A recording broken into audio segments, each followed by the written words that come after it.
Well, I'm finally feeling better with my sinuses and all this cold stuff that's been going on nationwide throughout this country for the last few months. Very bad cold and flu season.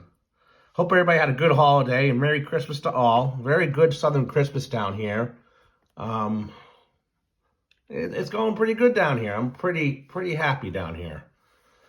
Um, so I'm going to talk about Good Samaritan roadside assistance, RV assistance. What Good Samaritan basically is, it's a company that it's kind of like AAA, but for RVers. But they also offer a roadside assistance plan. And I've heard some good things about this plan from various people. Whatever. The Buick, excuse me, I'm gonna cough. Muted that out. Still got the cough. The Buick is covered under the insurance reimbursable roadside plan I have through my insurance company. The PT Cruiser is an around town car for going to the dump, for going maybe to work, because work's 10 minutes away from the house at this point.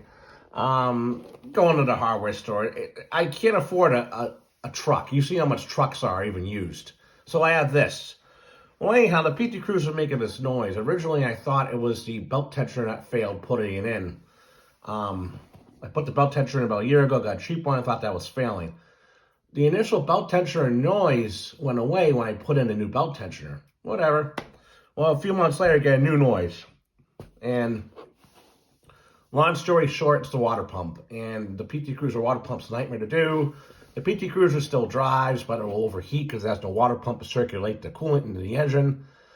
So it just stays around here on the complex. I drive around the complex. I might fix it, I might not. It's a nightmare job. I'm not an advanced mechanic.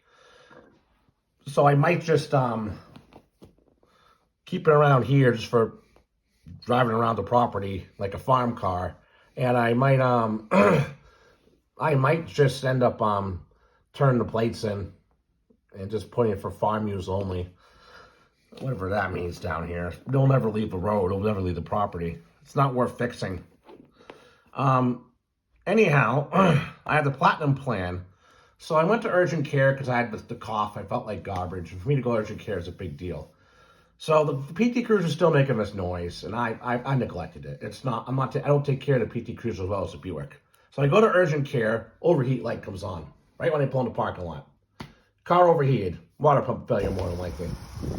Go to urgent care, blah, blah, blah, get all that stuff done, fine. I said, I'm not driving this thing home. I'm 4 miles from the house. I don't want to deal with this. I want to be able to save the PT Cruiser because the car's a car to me, and, it's a lender car, too. I usually let people borrow it if their car breaks down or if they need a vehicle. It's also good to have a spare vehicle around, even if it's a beater. Have a spare vehicle if you can. So I go onto the website, and I can't get into the website. It's something to do with something. Anyhow, I call the number, the 800 number, and they send me a text asking my GPS location. It pulls up my GPS location. I confirm the address with the person on the phone, and the problem was I understand that sometimes people have the best connection, but the VO, I had full 5G UW service.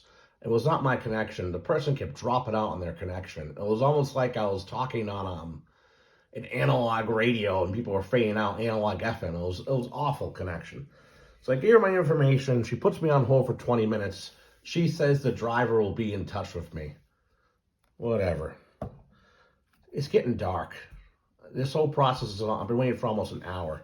Now I understand. It's not tow truck drivers waiting in the room to come get you.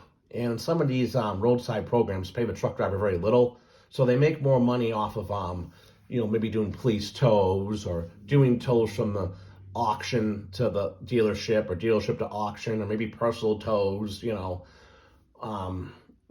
tows, things that are going to pay to be more reliable, because there's just not much money in that. That's why you've seen some areas of the country, AAA, have their own fleet trucks, because they just don't want to deal with the tow truck drivers don't want to deal with them because they're like dealing with a health insurance company. They just don't pay. And of course, there's less people doing things. So I decide to, eventually I just decide to top the PT Cruiser off and just drive home. with coolant. I topped off the reservoir and the radiator because by then the car was well cooled off. And I wanted to get my medicine for how I was feeling. I was feeling like garbage. So I drove the PT Cruiser home.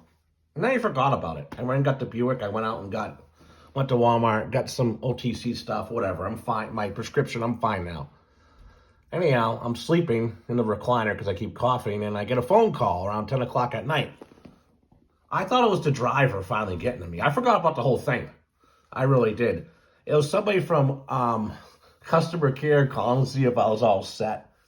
Now, the incident happened around, say, 4 o'clock, 5, 6, 7, 8, 9. I've been on the side of the road for 5 hours. Luckily, I was close to home. I was in the parking lot, and I drove home. So I called and canceled it. I mean, AAA costs a lot more money. You might be better off having that. But the only reason why I have roadside, so if I have to tow the vehicles, I don't get screwed on a huge bill with it. Or if I'm unable to change a tire due to the tire being destroyed, or something traumatic happens to the vehicle where it has to be towed. So there was no follow-up after this. Now, their account stuff is annoying. I signed up for it, and apparently when you sign up for it, the system is going to create a username or login. I don't understand how that works. And the app doesn't really do anything, or there's some username login issues with the account. Anyhow, I called them up today. I got a refund for $20. I wouldn't use this service. They just suck. They're bad.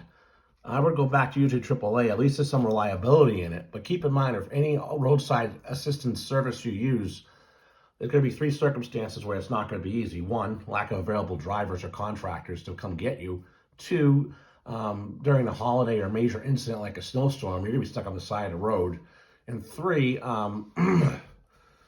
there are some repairs you can do on your own on the side of the road, but it's very limited. It's very limited on what you can and can't do.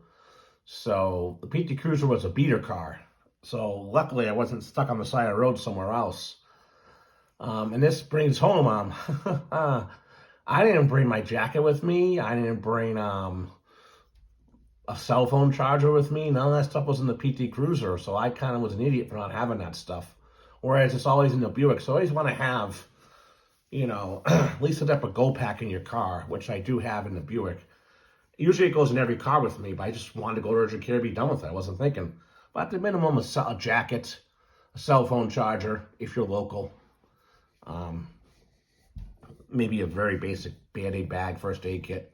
But yeah, I canceled them. I'm done with them. I'm not using them anymore. They suck. They did nothing to help me. I can only imagine if it was somebody that couldn't get their car home, they would have been stuck. And it's difficult to try to get local tows too, because like I said, they're not interested in doing roadside stuff if they can avoid it. A lot of them do, what I said earlier. So I give good Sam Roadside Assistance an F.